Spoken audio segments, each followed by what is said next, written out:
Hi there, and welcome to what we are hoping will be a number of um, great talks for the Kane County United Speaker Series. My name is Carl King. I am the lead organizer for Kane County United, and we're going to use a few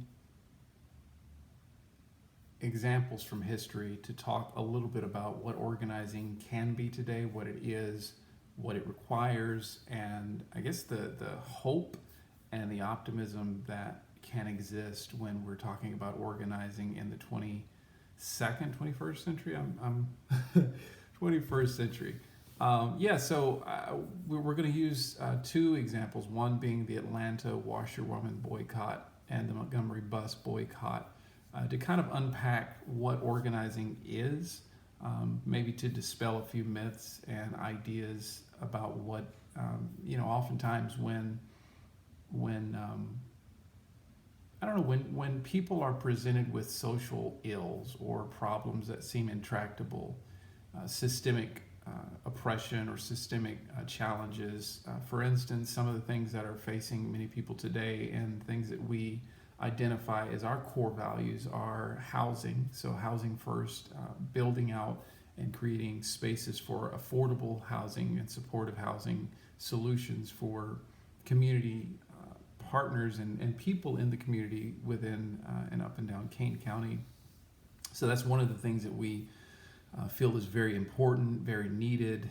If you look at the numbers, and I'm a licensed realtor, um, and some of our clients are, they're having to offer on houses that are getting 20 and 30 and 40 and $50,000 above asking price. And when you look at that in the context of what most people can afford, what the median income is, what the starting income is for people, for instance, in the food service industry, or people that are beginning in healthcare or beginning in schools, teaching, working, trying to make a living. None of this is affordable, right? And so we're trying to build out these solutions. We're trying to build out solutions for mental health and opportunities for young people to learn about organizing, which is kind of what we're doing and why we're doing this tonight. I want to talk a little bit about these examples: the Atlanta washerwoman boycott, as well as the Montgomery bus boycott. I guess we just dive right in. Back in the 1800s, the late 1800s, obviously there was a civil war. There was, the Union kind of imposition of order in the South, and then during that time, there was quite a bit of unrest from Southerners who were former slave owners and now were presented with individuals who were now free and in this emancipated space where they were able to kind of, have some agency of their own. However, black people were still, extremely disenfranchised in so many different ways, and were removed from the system.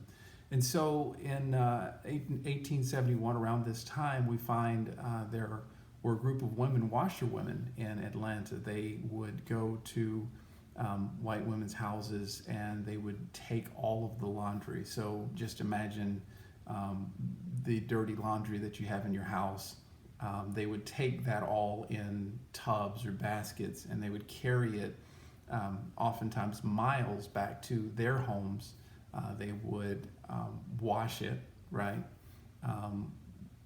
with materials that they had to create. So they had to actually formulate the lyes, the soaps, the bleaches, all those things by their own selves with their own hands at their own expense. Then they had to wash those clothes and the back-breaking, grueling, brutal existence that is, right?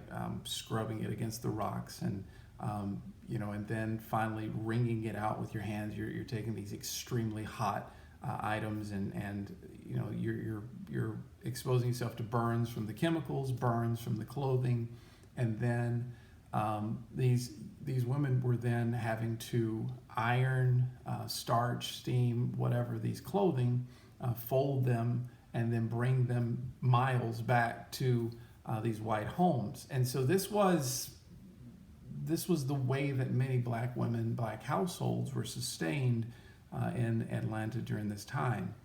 Some black men, were able to get jobs, but in order to go beyond subsistence and go beyond just survival and trying to thrive, black women would take these other jobs, domestic labor and work in the house. And so this was work that white women didn't want to do, right? This is work that white men didn't want to do. It was undesirable work. And so as they were doing this work, they had been doing this work as enslaved people, and now they're doing this work as free people, and they had not seen a great increase in their wages. Their rates were very, very terrible. They would get, I think, $1, sometimes between $1 and $8 per month for doing this work, this back-breaking labor, ad nauseum, without end. And so oftentimes these black women would take multiple homes. And so you can just imagine piles and piles of clothing, dragging them sometimes wet to your home, cleaning them, washing them, creating the materials, and ironing, and so all of that backbreaking labor. And then at the end of the day, or the month, you get $8 to $12 maybe, and then sometimes you get cheated out of that money because people can be petty, just period people, and so. These women began to realize this is never going to change unless we change it. This is never going to get better. This is our situation unless we band together and decide that we're not going to take this anymore. And so they did. So a group of women, about 6 women, and I don't have their names in front of me, but they banded together and they said, listen, we have to demand better wages. We have to set kind of like a standard, right? We have to standardize this thing. Standardization is, has been all the rage for quite some time.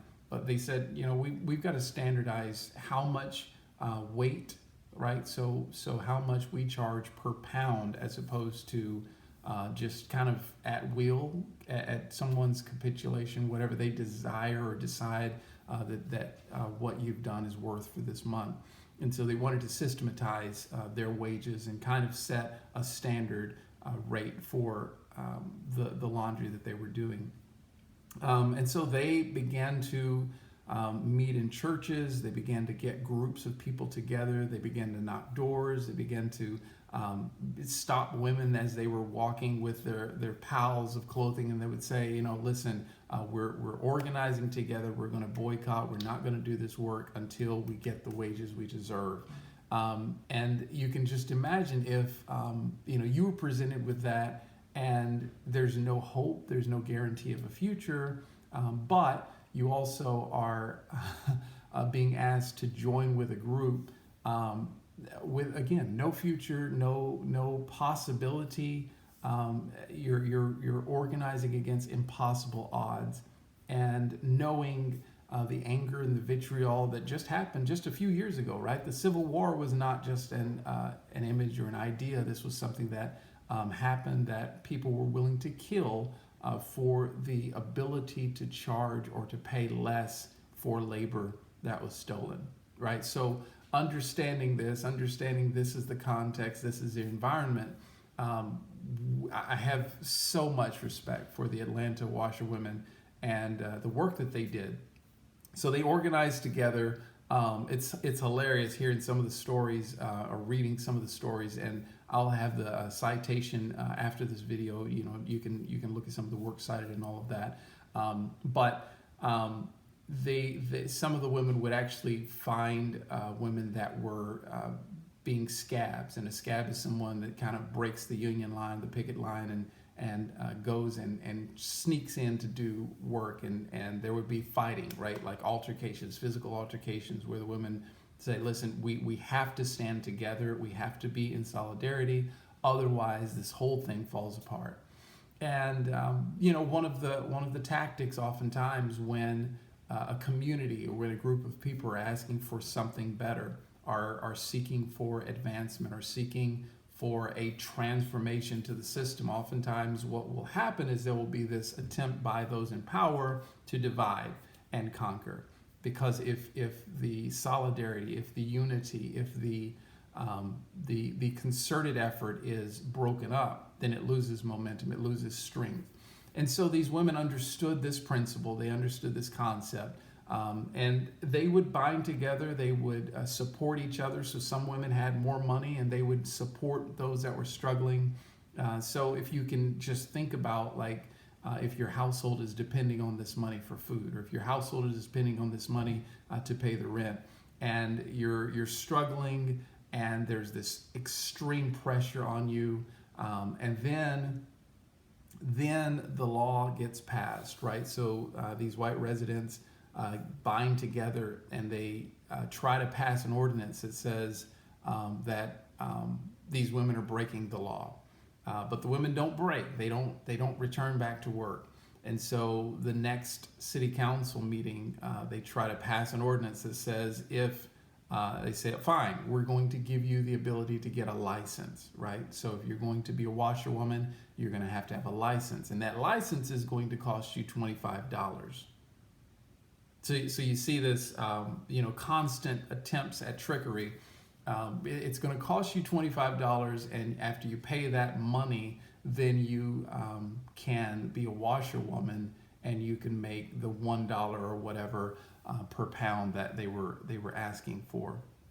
What's wild about that is it seems like a compromise, but what it was doing was setting it up so that the wages that were being paid were still the same. Nothing really changed, and it was just basically like a victory in name only. And these women understood that, and so they fought back. They said, nope, we're not going to do that. We're not capitulating. We're not going to go with what you're saying. We're going to keep fighting. We're going to keep boycotting. Meanwhile, what's wild to me is these clothes, right?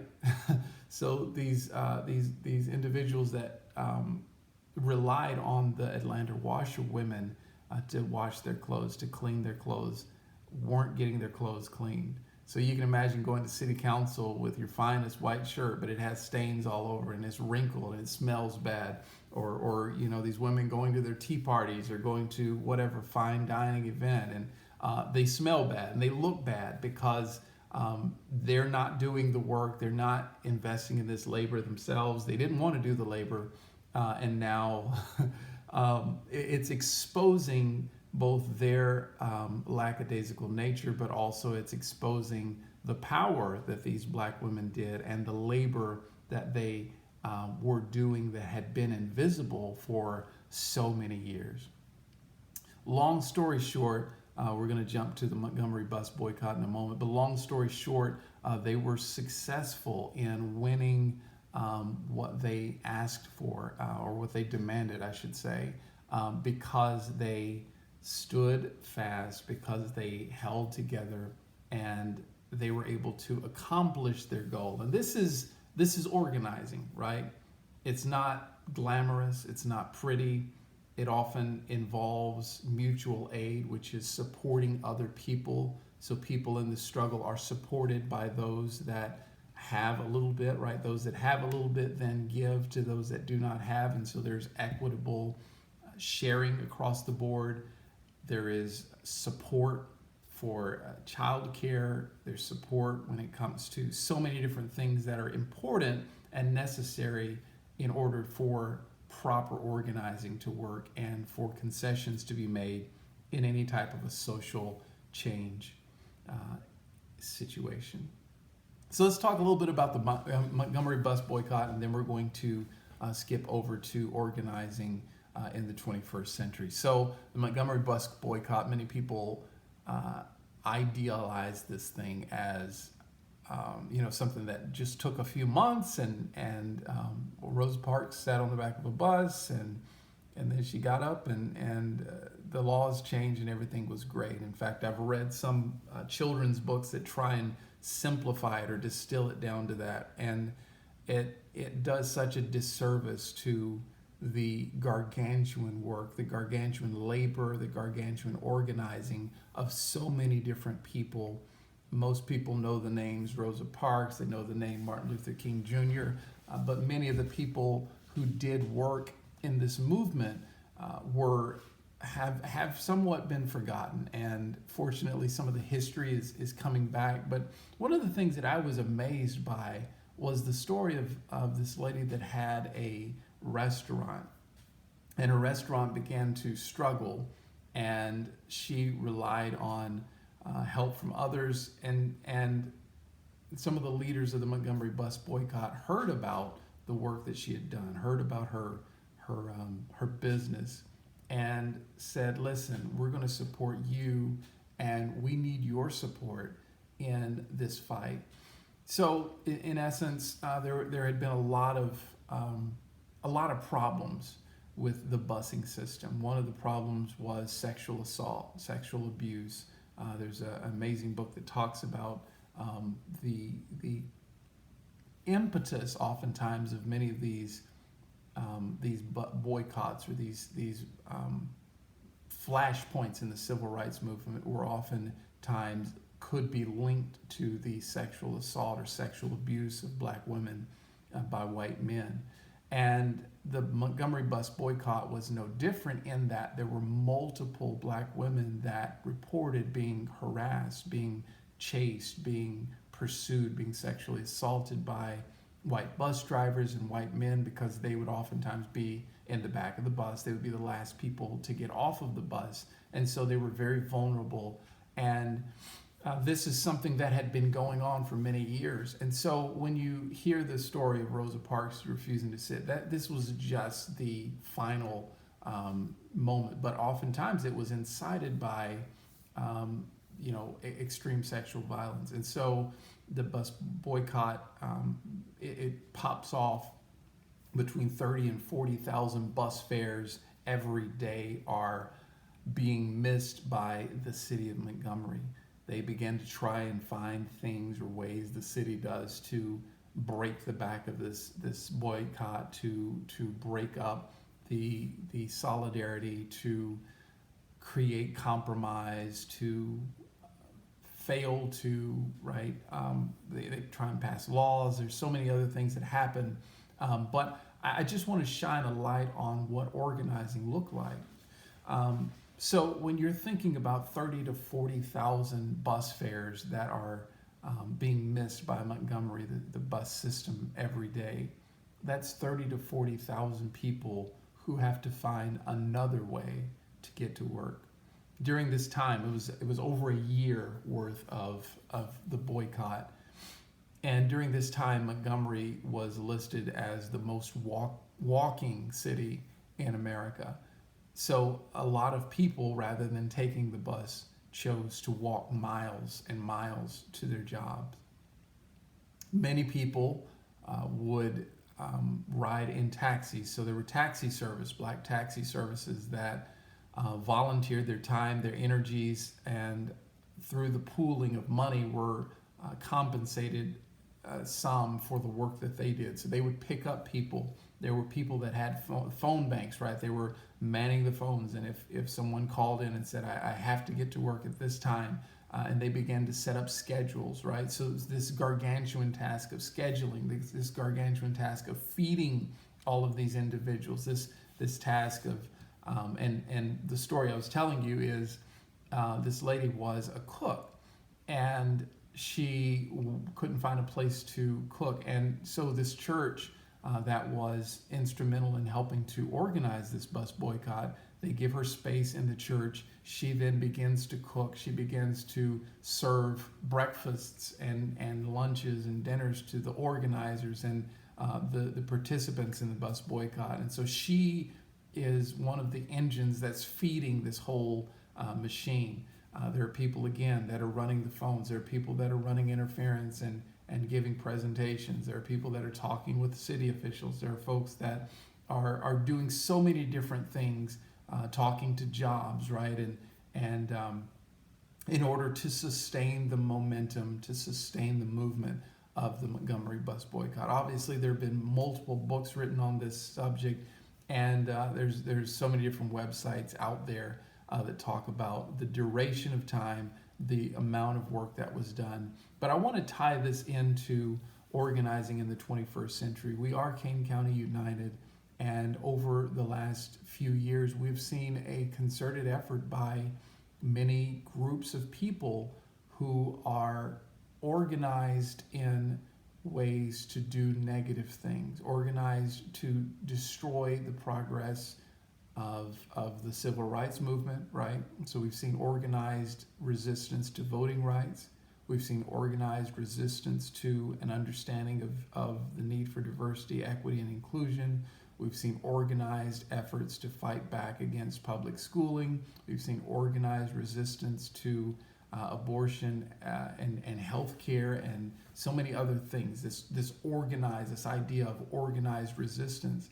And one of the, I feel, one of the failings or one of the challenges in front of people of goodwill is to do more than just talk about what they want, right? Oftentimes, you will find people that have values of caring for humanity. They oftentimes will be passive in their resistance, passive in their resistance to people who want death for those that do not have. And I say death, that probably sounds really hyperbolic, but when you're thinking about some of the determinants, right? The determinants of health, the determinants of long life, the determinants of quality of life. Housing is one of those. Mental health care is one of those. Health care is another.